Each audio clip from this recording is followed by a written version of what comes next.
All right, so it's seventh grade, and seventh grade was an amazing year for me. And seventh grade is where I was able to develop my style, my sense of fashion. Seventh grade was when I became a little bit more social in terms of like uh, kind of speaking and communicating with people and developing my friends and stuff like that. And so, what I'm saying, it's seventh grade, and at this time, I'm heading into the summer. I'm heading into the summertime, and I'm telling my mom and dad like I want to play AAU basketball. I'm saying? AAU basketball was the thing back then, and so I let them know. I ain't really hit my growth spurt just yet at the time. As a matter of fact, I'm still wondering if I'm gonna hit another one. You know what I mean? So I ain't hit it for real, and I'm like, I want to hoop. I really want to hoop. And my sister at the time, my sister was running track and field, and so I'm like, Mom, I'm like, Dad, I want to play basketball. But if you know track and field, track and field is an all day sport. All day sport. So track and field, you practice every single day of the week. On the weekend, on Saturday you have the preliminaries, and on Sundays you have the finals. And this is USATF. This is AAU track. And so my parents is like, Javon, we already signed your sister up for track, so you gonna have to run track. Oh, my camera, hold on, y'all. I appreciate the patience. This is like my built-in commercials. So my parents like, you gonna have to run track. So I'm like, I bet I'm gonna just run track. But I wanted to be a hooper so bad. And in lieu, I like that. In lieu of wanting to be a hooper so bad, like I started running track, but I ran track with like this basketball swag that nobody else had. So, what I'm saying, I hop up on the track and field. I'm the first person to ever wear like the Allen Iverson sleeve in track and field. Like, bro, I'm standing on that. I'm standing on it. Nobody. I probably got the first picture in history of wearing like a basketball sleeve while running track. I don't care what nobody got to say, bro. I'm for real. I'm one of the first ones. So I got the sleeve on. I got the elite socks at the time. Like, I was full fledged, like a hooper tracker, like hooper running track. You know what I'm saying? That's how I seen it in my head. And so, I get out on the field. I get out on the track. I get out on the track, and I'm like, I'm doing my thing.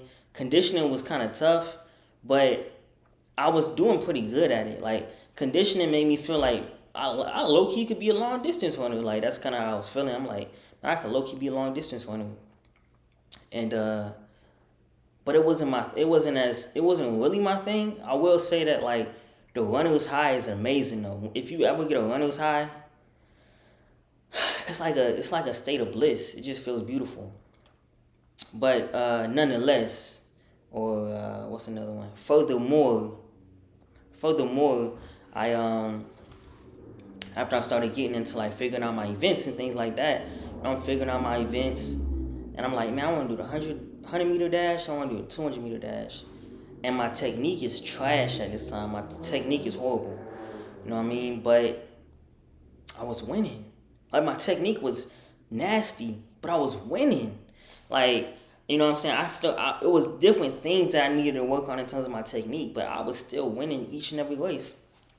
And so, like, bro, like, this is like, man, they got like the local stuff, then they got the state, then they got the region and all that, right? So, bro, mind you, this is my first time ever running track in my life, and I'm undefeated, bro. Like, nobody had beat me yet. Like, I was first in every meet that I ran. You know what I'm saying? Every heat, and on top of that, I was winning every single finals. Like, I was undefeated, bro. Like, nobody could beat me. And I'm like, man, like, this is coming too easy to me, bro. Like, this is coming way too easy to me. Like, this. It was like unbelievable, bro. How easy like it was and how I was winning. And even on the 400, even though I was a majority 100, 200 type of guy, even on the 400, I would jog the whole first half of the first 20, and I'd sprint and I'd catch everybody or hawk them down is what they would say. Like, I sprint, I catch everybody on the back end of the 200. And so like, you know what I'm saying, I'm doing my thing. I go to state, I go to regionals, go to nationals, and now I'm at the Junior Olympics. I'm at the Junior Olympics, bro. It was hosted in Sacramento at the time, Sacramento, California. I never really, I never been to California. Like during that time, I had never been to California, and bro, like what I realized too is that like when I think about it, I've been to so many places in my life, but a lot of them I didn't really get the experience because I was running track and field, and so I had some pretty good coaches too. Like throughout my life, I had some amazing coaches. This first year coach too was good too. So I'm out in California. I got butterflies in my stomach. You know, everybody else that's not. I used to kind of envy the people that like didn't have to run in the finals because on those Saturdays, the next day after the prelims, like they'll just be lollygagging. They'll be having fun. They'll be talking to girls. They'll be eating food, eating whatever they want. You know, me, I was like on all right, this is what my diet is. I'm locked in, I'm zoned in, I'm doing my drills, I'm warming up, I'm focused. And everybody else is having fun. Like, now I think back, I'm like, dang, bro, like, I wish I would have been able to have a little bit more fun. But anyways, so I'm locked in, bro. The 100 meter dash come, I'm saying I'm in the blocks. And then, you know, everybody's looking at your bib number like, bro, what time you running? Like, what's his time, bro? What's his time? So people start looking at my time, like, oh, you one of them. Like, they're like, oh, you one of them. And so now I'm talking to this one dude. Mind you, he's like, bro, this bro is so much taller than me. Like, bro is like super duper tall. He don't even look like he in our age group. You know how you, bro, you know how it be when like you in a different age, when you in a certain age group, be like, bro, we need to check his birth certificate. Like, what's up with this dude? Like, that's how it was. And so, you know what I mean? I'm thinking about it. I'm like, dang, bro, like, I'm like, it is what it is, man. I'm gonna still do my thing. So I get in the blocks, you know what I'm saying? Get in the blocks. On your mark, you set. Boom, pop out. I'm saying I pop out. I'm in my drive phase, like I'm leaning in. I'm in my drive phase, like, you know what I'm saying? I'm in my drive phase. And then I rise up, boom. Once I rise up, I start like extending my legs, like crazy, just like, And so like I'm kind of looking left and right, like nobody's by me. And then I get towards the end of the finish line, I see him coming, and I lean, like I do like a nasty lean, like do a nasty lean, and I got first place. You know what I'm saying? So I got first place. I'm like, yeah, like, all right, then, bro, that's a bet.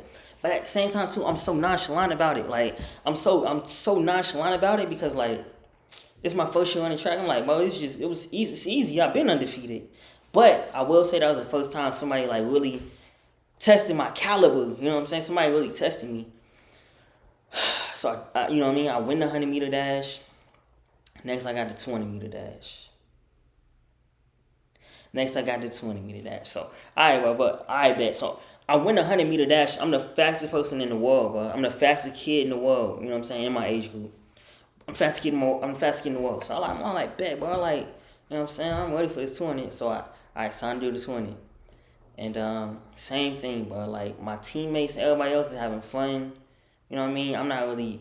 I can't really be social like everybody else that's having a good time. I'm just locked in. I'm locked in. And so, you know what I mean? Once I get to the 200 meter dash, same thing, bro. Like, they looking at bib numbers. They looking at the bib number. But what's his fastest time? What's his PR? And so they get to me. And then I see the same dude, bro. The same dude that challenged me in the 100 meter dash. He in the 200 meter dash. I'm like, all right, bro. It's going to be another one. Another challenge. I look at the bib number. I look at mine. I'm like, bro, it ain't really even nothing, bro. It ain't nothing. So, anyways, I get to the 20 meter dash. On your mark, get set, go, pop. The gunshot out. You know what I'm saying? I'm in my leaning phase, and then on that curve, like what I learned how to do is just like lean into that curve and like kind of be running like because you're on a 200, you know, it kind of curve. So I lean into the curve. Once I get on the straightaway, I pop up. And at that time, it's just like, you know, my turnover is fast because my leg's not that long. Like, my turnover is fast. I'm like, like, my turnover is just going fast, going crazy. But at the same time too, I wasn't like stretching out as much as I could. Like I said, bro was a little bit taller than me. So I'm leading the way though. I'm leading the way right now. Like I'm in first place, leading the way. I'm looking to my left, I'm looking to my right. I'm like, bro, it's a wrap, it's a wrap. I get closer and closer to the finish line. I look to my left heart again, and I see, bruh, same dude, bruh. I see the same dude, and he leans, and I didn't lean, bruh. I didn't lean. He leans, and he gets me like some points of a second, bruh. But he gets me by points of a second, bruh. And so he became the fastest kid in the 200 that year. I'm like, dang, bruh, like, so it was a rival that me and him had, and I seen him a couple years again. Like later on, we still was battling it out. Man, I wonder where he's at now. But yeah, bro, it was some crazy times, bro. That's how I became the fastest kid in the world on a 100-meter dash. Second fastest in the 200-meter dash, but really, I could have beat bro again if we would have had a rematch. You know what I'm saying? That's how I feel about it. But man, track and field was a crazy time in my life, bro. It's an amazing sport too. You know what I mean? I learned how to really master my mind and also master the grind a little bit too. You feel me? But man, that's this story time. Like I said, I'm gonna do a couple different story times just because I feel like, a lot of these different stories have a lot of different value to them. You know what I'm saying? And it gives me a time to really kind of share and reflect as well. So that's what it is, man. Hope y'all having a good time on my channel. And any suggestions in the comments, you know how to hit me. Peace, peace, peace.